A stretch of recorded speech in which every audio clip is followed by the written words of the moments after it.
జిల్లాలో గుండెలు పగిలే ఘోరం జరిగింది. షాబాద్ మండలం దైవలగూడ గ్రామం రక్తసిక్తమైంది. కక్షతో రగిలిపోయిన ఒక నరరూప రాక్షసుడు ఒకేసారి 6గురిని పొట్టన పెట్టుకున్నాడు. గతంలో తనపై ఫోక్సో కేసు పెట్టిందనే కక్షతో సదరు బాలికతో పాటు అమ్మమ్మ, నాన్నమ్మలను అత్యంత కిరాతకంగా నరికి చంపాడు. అంతటితో ఆ ఘాతుకుడి పైశాచికత్వం చల్లారలేదు.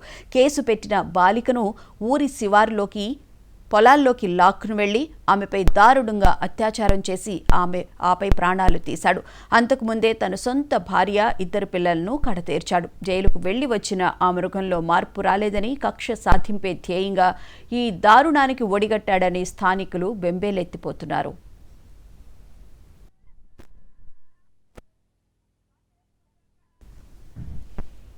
ఇక ఇదే అంశానికి సంబంధించిన పూర్తి వివరాలను మా స్పెషల్ కరెస్పాండెంట్ దుర్గేష్ లైవ్లో అందిస్తారు. దుర్గేష్, చెప్పండి, ప్రధానంగా చూసుకుంటే అతను ఫోక్సో చట్టం కింద జైలుకు వెళ్ళొచ్చిన తర్వాత కూడా మార్పు రాకుండా బయటకు వచ్చి ఒకేసారి 6గురిని, అదీ కాక కేసు పెట్టిన బాలిక మీద అత్యాచారం చేసి చంపేశాడంటే అతను అసలు నిజంగానే నరరూప రాక్షసుడనే అనుకోవాలి. సో అక్కడ అసలు కుటుంబ సభ్యులు ఏమంటున్నారు? రంగారెడ్డి జిల్లా షాబాద్ మండల దారుణమైన ఘటన చోటు చేసుకున్న పరిస్థితి. ఒకే కుటుంబానికి చెందినట్టు కాకుండా 3గురికి చంపాడు. తన భార్య, 2 పిల్లలు, బంగాళ లాంటి పిల్లలను చంపి తర్వాత ఇక్కడికి వచ్చిన పరిస్థితి చూస్తున్నాము. పోక్సో కేసులో ఉన్న నిందితుడు రాజకుమారు మొత్తం ఆందోళన చేసిన పరిస్థితి. ఇక్కడ కనుక ఏంటంటే న్యాయం జరిగినటువంటి ఘటన ఏదైతే ఉందో తట్టుకోలేక కుటుంబ సభ్యులందరూ కూడా రోడ్డుపై బైఠాయించిన పరిస్థితి అయితే ఉందో కన్నీరు మున్నీరు. ఎందుకంటే ఈ విధంగా చేయడం ఒక దుర్మార్గుడు అని చెప్పాలి. గతంలోనే దాదాపుగా పోలీసులకు ఫిర్యాదు చేసినప్పుడు కూడా పోలీసు సరైన స్టైల్లో కౌన్సిలింగ్ ఇవ్వకపోవడంతోనే ఈ రోజు ఇంత నరరూప రాక్షసుగా మారిపోయాడని చెప్పేసి ఇక్కడ ఉన్నటువంటి స్థానికులు చెప్తున్నారు. ఇప్పుడు ప్రస్తుతానికి షాబాదు టౌన్ లోనే బాలిక కుటుంబ సభ్యులు ఉంటున్నారు. పక్కన ఊరు ఏదైతే ఉన్నదో ఆ గ్రామంకు సంబంధించినటువంటి రాజకుమార్ తన భార్య, పిల్లలను అక్కడ అంతం చేసి మళ్ళీ ఇక్కడికి ఏదైతే షాబాదు టౌన్ లోకి వచ్చి ఆ బాలిక కుటుంబ సభ్యులను చంపి బాలికను అదే ప్రాంతానికి తీసుకెళ్లి అత్యాచారం చేసి చంపినటువంటి పరిస్థితి ఉన్నది. ఇటువంటి నిందితులపై కఠినంగా వ్యవహరించాలని చెప్పేసి, ఖచ్చితంగా తీసుకురావాలని చెప్పేసి కుటుంబ సభ్యులు ఆందోళన చేస్తున్న పరిస్థితిని ఒకసారి చెప్పండి. ఆయన ఎప్పటి నుంచి పరిచయం ఇక్కడ? ఆయన మా ఇంటి పక్కకు వచ్చినప్పటి నుంచి పరిచయం, అంటే 3 years 4 years కేసు అయింది కదా, అట్లా గతం కేసు అయింది కదా. మా పాపను హరాస్మెంట్ చేస్తే పోలీస్ కమిషన్ పెట్టాను. ఏమవుతారు వాళ్ళు? అన్న కూతురు, వదిన, మమ్మ. లేదు, నేను హైదరాబాద్ లో ఉంటాను. మా ఓన్లీ లేడీస్ మాత్రమే ఉంటారు. వాళ్ళు మా చిన్నమ్మ, సందన వెళ్ళి పొద్దున తెలిసి సార్. మా అక్క, మా కోడలు, మా మన్మరాలు, మా కొడుకు చచ్చిపోయాడు. ఈ బాలిక ఎవరైతే ఉందో మీ పాప చనిపోయిన పాపకు ఇబ్బంది పెట్టాడు తెలుసా మీకు? ఆ బాడకావంటగా ఆ బాడకావు రావాలి, వాడిని కూడా చంపుతాం. 3 తీన్లు పోయినాక మేము మొక్కుతామా? మా పాన మొక్కుతుందా? మా కొడుకుని చంపిండు ఆడే, మళ్ళీ ఇళ్ళని చంపిండు ఆడే. వాడు రావాలి, లేకుంటే వాని ఇల్లు ఉండదు. అలా వాని ఇల్లే ఉండదు. వాని ఇల్లు మాత్రం చేసి పెట్టుకుని పట్టిస్తాం. ఆయన మాత్రం పట్టియాలి సార్. మాకు మా వాళ్ళని ఎట్లా చంపిండు, 4 ప్రాణాలు తీసిండు. ఒక ఎడ్డి పిల్ల, అండిక పిల్ల ఉంది. ఆ పిల్ల పరిస్థితి ఏంది? ఆ పిల్లని ఎవరు చూడాలి? ఎవరు లేరు. ఆ పిల్లని కానీ భూమి వేసి ఏం చేస్తారో చెయ్యండి. వాడు ఇల్లు ఉండద్దు, వాడు ఉండద్దు. వాడు మాత్రం మాకు దొరికియాలి. వాడిని దొరికియాలి. మేము ఎట్లా చేస్తామో మేము అని చంపుతాం. చంపుకొని వాడు ఎందుకు బతిక ఇంకో ఇల్లు నాశనం చేస్తాడు. వాడుంటే ఇంకో ఇల్లు దాడుంది, వాడిని కూడా చంపాలి. వాడు కూడా ఉండదు. ఈడు చంపిండు. తాగిట్ల మందేసి వీడు చంపిండు. సంవత్సరం అవుతుంది. సంవత్సరం అయిందా పిల్లకి కాలేజీకి కాలేజీ కోనిసలేడు. కాలేజీ కోనికుంటే మా పిల్లని కొట్టుకొని చేసినాం, మంచిగా ఉన్నాం. కాంప్లైంట్ ఇస్తే భయపడి రాడేమో పిల్ల దగ్గర కాంప్లైంట్ పెట్టినాం. కాంప్లైంట్ పెడతారని పగతోని వీళ్ళని నైట్లో ఎవరు లేని టైంలో వచ్చి చంపిండు. వీళ్ళందరూ పక్కనే ఉంటారు, మా బావాళ్ళందరూ. వాళ్ళని కాదని మధ్యరాత్రి వచ్చి చంపిండు. వాడు కూడా బతకొద్దు భూమి మీద. వాడుంటే కూడా ఇంకో ఇల్లుకి చేడు. వాడు కూడా చావాలి. మా చేతులాడు మాకు పట్టియాలి. మేము పట్టించాక మేము బాడీని ముట్టుకోము. ఎన్ని రోజులు అయిన రోడ్ల మీద వేసుకొని కూర్చోం. వాసనలు వచ్చినా సరే మాకు గాను వాడు దొరకాలి అంతే. ఇదే ఊరు మాకు ఇంకా తెలిసింది సరిపోదు గల కులం లెక్క. పోలీసు వాళ్ళు కూడా మాకు దొరికియాలి. పోలీసు వాళ్ళు ఎంక్వైరీ చేసి ఉంటాయి. ఈ పని కాకపోవు ఈ రోజు 2 నెలలు అయితే మేము కంప్లైంట్ పెట్టి ఏం ఎంక్వైరీ చేయలేరు. కాలేజీకి పంపిస్తున్నామంటే కూడా పంపిరన్నారంట. పంపిరన్నాకలా మేము భయంతోనే మా పిల్లలు మేము భయంతో తోలిస్తున్నాం. ఎట్లా ఇట్లా చేస్తున్నారని నైట్లో ఇంట్లోకి పోయి లైట్ కూడా వలగొట్టి ఎవరు చూడకుండా లైట్ వలగొట్టి ఇంట్లోకి పోయి చాక్ తీసుకొని పొడిచి చంపినాం అందరిని. వాడిని కూడా మాకు దొరికియాలి, మేము చంపాలి. మొదటి చూస్తున్నాం కదా ఇక్కడ పరిస్థితి ఎంత దారుణమైన ఘటన చోటు చేసుకుంది. ఇక్కడ అందరూ వాళ్ళ కుటుంబ సభ్యులు, బాలిక కుటుంబ సభ్యులందరూ కూడా ఇక్కడ ఆందోళన చేస్తారు.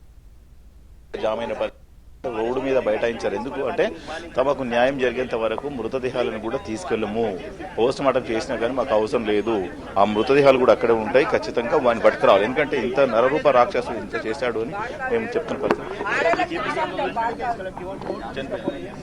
అక్క 3:30కి తెలిసి ఏం కోరుకుంటున్నాం? పోలీసు వాళ్ళు ఏం చేస్తలేరు. ఇప్పుడు మీరు మీద మీద మీద మీద వచ్చి అడిగిన విధంగా న్యాయం జరుగుతుందని గ్యారంటీ ఏం లేదు. ఇవాళ ఉన్నది రేపు ఉండదు. ఇంకా రేపు ఎవ్వరికి పట్టించుకోదు, ఎవ్వరు పట్టించుకోరు. ఇక ఇవాళ మీద మీద వచ్చి అందరూ అడుగుతారు. రేపు వస్తారా? రేపు వచ్చి చూస్తారా? వాళ్ళ బాధ మా బాధ. ఇవాళ అందరూ వస్తారు. ఏం బాధ చెప్పాలి? మస్తు బాధ ఉంది. ఎవరు తీరుస్తారు? రేపు వచ్చి మీరు తీరుస్తారా? ఇవాళ అందరు మీ న్యూస్ కోసం వస్తారు. ఒక మీద మీద వాడి నార్మల్గా చెప్పినాక కూడా పోలీసులు అప్పుడు ఏమి చేశారు? పోలీసులు పట్టించుకోలేరా? సర్పంచ్ వచ్చి పీనుగులని మమ్మల్ని దూడనిచ్చినాక వేసుకుపోద్దాన్ని మేము ఇచ్చిండు. వచ్చి పీనుగులను వేసుకొని బొంతల్లో ముదురుకున్నాడు. పండుకున్నది అట్లనే అంటే ముదురుకున్నాడు. ట్రాక్టర్ తెప్పించిండు. సర్పంచ్ అన్న ట్రాక్టర్ ఉంది. ఆ సర్పంచ్ ట్రాక్టర్ తీసుకొచ్చిండు. ఆ సర్పంచ్ ట్రాక్టర్ వేసిండ్రు, తోలిచ్చిర్రు. నా బిడ్డలు ఇద్దరు అడ్డం పోయారు. అడ్డం పోతే నూకేసాడు. మా తమ్ముడు అడ్డం పోయాడు. బోరింగ్ కేసి నూకేసారు పోలీసు వాళ్ళు. నూకేసి ఆ పీంగ్ల 2 పీంగ్లు వేసుకొని బొంతల ముదురుకొని తీసుకొని పోయారు. ఎందుకంటే మాకు తెలియదు. మేము పండుకున్నాం సారు, మేము పండుకున్నాం అందరము. మాకు తెలియదు ఎట్లా పోయేసారో మాకు తెలియదు. ముఖం చూస్తామంటే చూడనిలే సారు. ముఖం చూస్తామంటే కోడళ్ళు, ఈ కోడళ్ళు ఇంకో కోడలు చూడనీయలేరు. ముఖాలు చూడలేరు. మేము వచ్చినాము చూడనీయలేరు. ముఖాలు చూడలేరు. సర్పంచ్ అంటాడు. మేము అడిగాము సర్పంచ్ని, ఏం సర్పంచ్ ఇట్లా వేసుకోపోతున్నావు పీంగ్ అంటే మీకు తెలియదమ్మా వేసుకోపోని అన్నాడు. ఇలా సర్పంచ్కి ఏం కారణం ఉండే వేసుకోపోనికే? ఏం కారణం ఉండే? నీ తన ట్రాక్టర్ ఉన్నందుకు వచ్చి వేసుకుపోతావు. నీ తన ట్రాక్టర్ లేకుండా గొడవకపోదు కదా, గొడవకపోదు సారు. ఇలా ట్రాక్టర్ ఉన్నందుకు గొడవైనా కదా. నీ తన ట్రాక్టర్ లేకుండా ఎప్పుడు గొడవతుడివి? ఏ బిడ్డ గొడవతుడివి? అది మేము అనేది. మాకు కావాలి న్యాయం కావాలి సారు. ఇప్పుడు దొరకరండి. ఆయన దొరకొస్తే నాడు చాకుతాం వచ్చింది కదా, మేము చేస్తాం గుర్తాం. ఆయన చేస్తాం గుర్తు చంపుతాం. ఆయన కూడా అది ఇల్లు అడ్డు పెడతాం. ఆ ఇల్లు వల్ల పడతాం మేము. మా బస్సు ఇల్లు వద్దానికి అది కావాలి. మాకు న్యాయం జరగాలి. అది న్యాయం జరిగితేనే మంచిగా ఉంటుంది. ఉన్నాము 3 గంటలకు తెలిసింది మాకు 3:30కి. మా ఆయన లేచిండు, ఇట్లా లక్ష్మిని చంపేసిరంట అని అంటే అప్పుడు లేచినాము. లేచి మేము ఊపనికి పోతే పోలీసు వాళ్ళు ఆ బెంట్ కట్టేసారు. పోలీసు లేదు. పోనీయపోయి నూకి పెడుతురు. పక్కకు జరగంటే ఎంక్వైరీ చేస్తామని చెప్పారు. ఎంక్వైరీ చేసిన వాళ్ళు ట్రాక్టర్కి సర్పంచ్ వచ్చిండు. సర్పంచ్ వచ్చేదాడివే పోలీసు వాళ్ళు అక్కడ పోయి మాట్లాడారు. మాట్లాడేదాడివే అయిపోయి ట్రాక్టర్ తెచ్చి వేసారు. మేము ట్రాక్టర్కి అడ్డు పడుతున్నా ఇట్లా మమ్మల్ని పోలీసు వాళ్ళు పట్టేసారు. వేసుకోవద్దండి, మేము ఒక రూమ్లో వేసి పెట్టండి, మేము చూసుకున్నాక మీరు వేసుకోండి అంటే అట్లా వేసుకోలేదు. చూడలేము. ఫోన్ ఇస్తలేరు. అందులకు ఎట్లా చంపిరో చూస్తాము అని ఇట్లా లోపలికి పోతాం అంటే ఉడకనిస్తలేరు. ఫోన్ ఇస్తలేరు. మా బాబును, మా ఆయనను, మా మట్టిని పోలీసు వాళ్ళు గోడకేసి అనగబడుతున్నారు. అంటే దొరలేరా? 20 మందికి ఎట్లా ఎరకైంది? ఇంటి పక్కలోకి ఎరకగాంది. పోలీసు వాళ్ళకు ఫస్ట్ నుంచి అయినా తెలుసు. ఒక్క పిల్ల లేరు. వేసుకోవటండి 20 మంది ఉన్నారు. మళ్ళా చూడలేదు కదా, లోపల పోనీయలేదు మమ్మల్ని. అడ్డం కూర్చురు పోనీయకుండా. బాడీలో తనేసి తలకాయలు వచ్చి దూరం పడే చెవాలు బాడీలు ఒక్కొక్క దగ్గర వేసిపోయి పిల్లని తీసుకుపోయారు. చెరువు కట్ట దగ్గర వేసి ఎక్కడ పడితే అక్కడ మొత్తం కోసేసారంట. మా బావాళ్ళు చెప్తున్నారు. వీళ్ళుంటారు దగ్గర. చూడలేదు సార్. మేము పొద్దుగాలు వేసినాము. పొద్దుగాలు వేస్తే పోలీస్ పిఎస్ వాళ్ళు వచ్చారు. వాళ్ళు 20-30 మంది వచ్చారు. పొద్దుగాల నైట్ 12 గంటలకు అట్లా వచ్చారు. 20-30 మంది వచ్చారు. ఫస్ట్ ఒకటే పోలీస్ అయినాడు. ఆయన పోయి అందరిని తోలుకొచ్చాడు. తోలుకొచ్చినాక గేట్ వాళ్ళ కొట్టారు. గేట్ వాళ్ళ కొట్టి మమ్మల్ని లోపలికి రానియలేరు.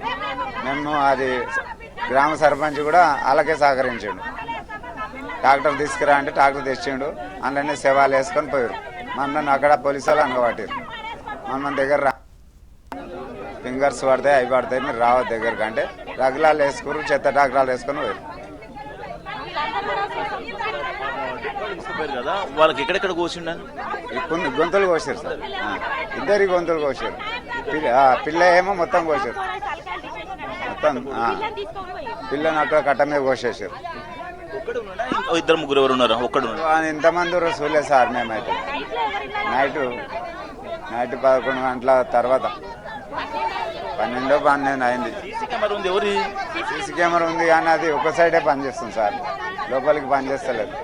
ఆయనకి తెలుసు ఇంటి పక్కన ఇల్లు కదా, వానికి బంద్ చేయడానికి తెలుసు, ఆఫ్ చేయడానికి తెలుసు. జామర్ పెట్టి కూడా పనిచేస్తాడు. కానీ మా ఇంటి పక్క ఇల్లు కట్టుకుంటు సార్, ఇంటి కట్టుకోండు అట్లా ఇట్లా. కాదు ఎవరు గారు వాడు వేరే క్యాస్ట్, వాడు వేరే క్యాస్ట్, మేము వేరే క్యాస్ట్. మరి ఎందుకు ఇట్లా చేసినట్టు? ఇక్కడ మాకు మేము పక్కన ఊరు ఉన్నాడు. ఈ ఊర్లో లేడు ఇప్పుడు. తల్లిదండ్రి నీడు ఉంచిండు, ఆడేమో ఆ ఊర్లో ఉన్నాడు. తల్లి నీడు ఉంచాడు. ఆడ దయాలగూడెంలో ఉంటాడు. ఏం పని చేయడు, ఉట్టినే తిరుగుతాడు. రాజ్కుమార్ చూస్తున్నాం కదా ఇక్కడ. ఎందుకంటే పాశవికంగా గొంతులు కోసి హత్య చేశాడని కుటుంబ సభ్యులు చెప్తున్నారు. కన్నీరు మునీరు అవుతున్న పరిస్థితి కనిపిస్తుంది. బోనా ఎందుకంటే చాలా మంది ఇక్కడ రోడ్ పైన బైఠాయించారు. ఆ అంతకుని పట్టుకోవాలి, అంతకుని పట్టుకొని తీరాలి, తమకు న్యాయం జరిగేంత వరకు ఇక్కడ నుంచి కదిలేదే లేదు అని చెప్పి ఆందోళన చేస్తున్న పరిస్థితి ఉంది. ఎందుకంటే ఇక్కడ నుంచి కూడా దాదాపు ఒక 2 కిలోమీటర్ల వరకు కూడా ట్రాఫిక్ జామ్ అయిన పరిస్థితి అయితే ఉన్నది. ఎందుకంటే ప్రతి ఒక్కరు కూడా గతంలో చూస్తాం ఇదైతుందో ఇదే టౌన్లో, ఇదే షాబాదు టౌన్. ఇది షాబాదు టౌన్లోనే తను ఈ అమ్మాయి వాళ్ళ ఇంటి పక్కన ఇల్లు కట్టుకొని ఇక్కడ తల్లిదండ్రులు పెట్టడం ఉంచాడు. తన పక్కన దయగూడెం ఉంటున్న పరిస్థితి ఉంది. ఎందుకంటే ఇక్కడ పోలీసులు భారీగానే చేరుకున్న పరిస్థితి ఉన్నది. ఎందుకంటే పోలీసులు కూడా ఘటన స్థలాన్ని చేరుకొని పరిశీలిస్తున్న పరిస్థితి ఉంది. ఒకసారి మరి మాట్లాడే ప్రయత్నం చేద్దాం. ఎందుకంటే పర్లేదు సార్ కిషన్ గారు, ఇప్పుడు చేవాల ఏసీపీ కిషన్ అంటే తినే ఒకసారి సార్ ఎన్ని గంటలకు చేస్తారు మీకు? నైట్ 1 గంటలకు. అసలు ఏం జరిగిందట అంటే అతను బాగా సైకో టైప్ తయారైంది. ఇంట్లో ఇబ్బందులు, అందులో ఈ విధంగా కుటుంబ సమస్యలతోటి, వాటితో ఇబ్బందులతోటి అప్పులు ఎక్కువైనాయి. దాంతో 2 acres ల్యాండ్ కూడా అమ్ముకుంటాడు. అందులో ఈ కేసు కూడా అయినది. అంతే సెన్సిటివ్ నేర్చుతో ఇక ఎందుకో తన జీవితం మీద విరక్తి చెంది అంటే మాకు తెలిసింది. అది ఇదే అమ్మాయి పైన అసభ్యంగా ప్రవర్తించే పోక్సో కేసు కూడా అయిందని అంటారు. నిజమేనా సార్? అంటే అమ్మాయిని వెంబడిస్తున్న దృష్టితోటి ఒక కేసు, చిన్న పోక్సో చిన్న కేసు చేసింది. దాంట్లో దాన్ని పిలిపించి మందలించడం జరిగింది. దాని తర్వాత అతను ప్రవర్తన డిఫరెంట్గా ఉంది. అతను తల్లిదండ్రులు చెప్పి కూడా విన్నాడు. ఎంత పాశవికంగా చిన్న పిల్లలు ముత్యాలంటి బంగారంటి పిల్లలను, తన సొంత పిల్లలను హత్య చేసి దారుణంగా మళ్ళీ ఇక్కడికి వచ్చి గొంతులు కోసం పడి అంతగానో ఎందుకు అనే కక్ష పెట్టుకున్నాడు. వాళ్ళ క్రిమినల్ నేచర్, అది నేచర్ వాళ్ళు సైకాలజికల్గా వాళ్ళు ఆ విధంగా మౌల్డ్ అయ్యారు. అంటే మీరు వచ్చారు కదా సార్, ఇక్కడ చూసారు కదా పరిస్థితి ఎట్లా ఉంది ఇక్కడ? చూస్తే వాళ్ళు ధర్నా చేస్తారు కదా, దాని బందోబస్తు ఎప్పుడు. అసలు ఇక్కడ జరిగింది కదా, ఇది తనే పోలీసుకు సమాచారం ఇచ్చాడు, మీకు ఇచ్చాడు కదా సార్, మీ పిఎస్కు, మీకు లోకల్ పోలీసులకు. ఎక్కడ అసలు మన ఆత్మహత్యకు పాల్పడ్డా ఉండొచ్చా, లేకుంటే ఎక్కడైనా పారిపోయి ఉండొచ్చు మీరు? అంటే అతను తల్లిదండ్రులకు ఫోన్ చేసింది ఏంటంటే, నేను ఇటు చేసినా నేను కూడా చనిపోతా అని చెప్పి వెళ్ళిపోయాను. అంటే ఏంది అసలు అదే ఆయన కాన్సెప్ట్ అదే, ఇది అది వీళ్ళని అంతం చేయాలనే ఉద్దేశంతోనే ప్లాన్ ప్రకారం వేసింది అంటారు. అంటే సూసైడ్ చేసుకున్న నేచర్. గతంలో కూడా అప్పులు ఎక్కువైనా గడ్డి మంది తాగి చనిపోతే ఒక 5-6 రోజులు హాస్పిటల్ ఉండి తర్వాత బతికింది. సూసైడ్ టెండెన్సీ ఎక్కువ ఉంది. ఇతనికి సైకాలజికల్గా డిస్టర్బ్ అయిన బాగా అన్ని సమస్యలతోటి. డెడ్ బాడీస్ ఎక్కడ మార్చిరీలో ఇక్కడ కొంతమందిని అక్కడ ఉస్మాని పంపించారు. ఎస్.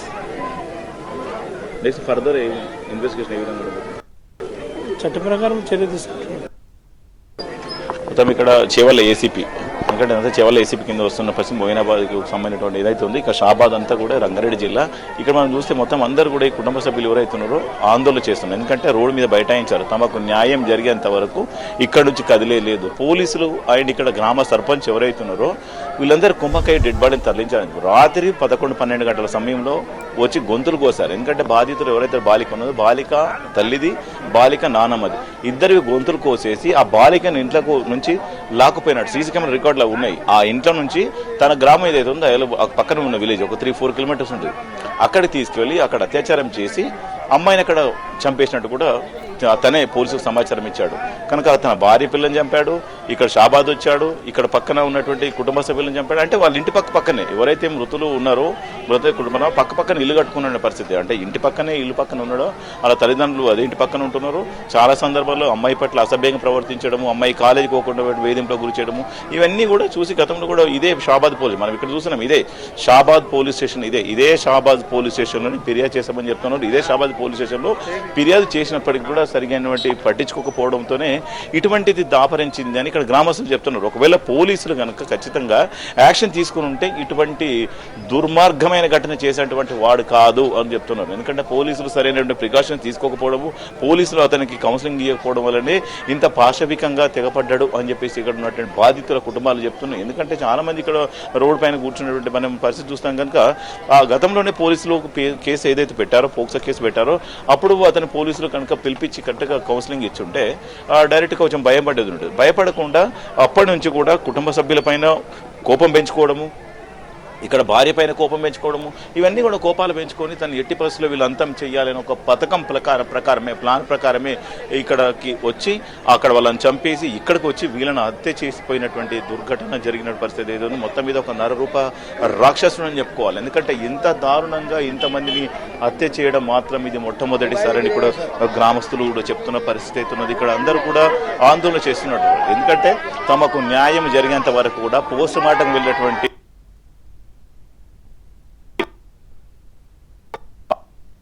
మాత్రం మేము తీసుకోము, మాకు అవసరం లేదు, వాడిని పట్టుకురండి, వాడు ఎక్కడున్నా మీరు గుర్తించండి, మా దగ్గర తీసుకురండి అని చెప్తాం. లేదంటే మీ చేతులతోనే వాడు ఇటువంటి నరరూప అంతకులను ఎన్కౌంటర్ చెయ్యండి అని చెప్పి వీళ్ళు డిమాండ్ చేస్తున్న పరిస్థితి ఉన్నది. ఎందుకంటే మనం చూస్తున్నాం ఇక్కడ కన్నీరు మున్నీరు రోధిస్తున్నట్టు పరిస్థితి. ఎందుకంటే వాళ్ళ భద్రతలు చనిపోయినటువంటి కుటుంబ సభ్యులు వీళ్ళందరూ సమీప బంధువులు. ఎందుకంటే వీళ్ళకి తెలియదు రాత్రి 11-12 గంటల సమయంలోనే అక్కడ చంపేసి మళ్ళీ ఇదే టౌన్లోకి వచ్చి ఇక్కడున్న వాళ్ళందరూ అంతం చేసిపోయాడు.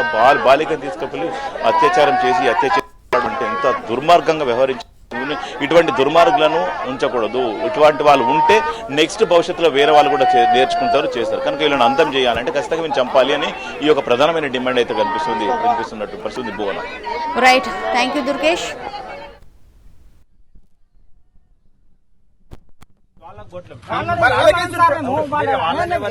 అంటారా అని అన్నట్లే మేము ఇప్పుడు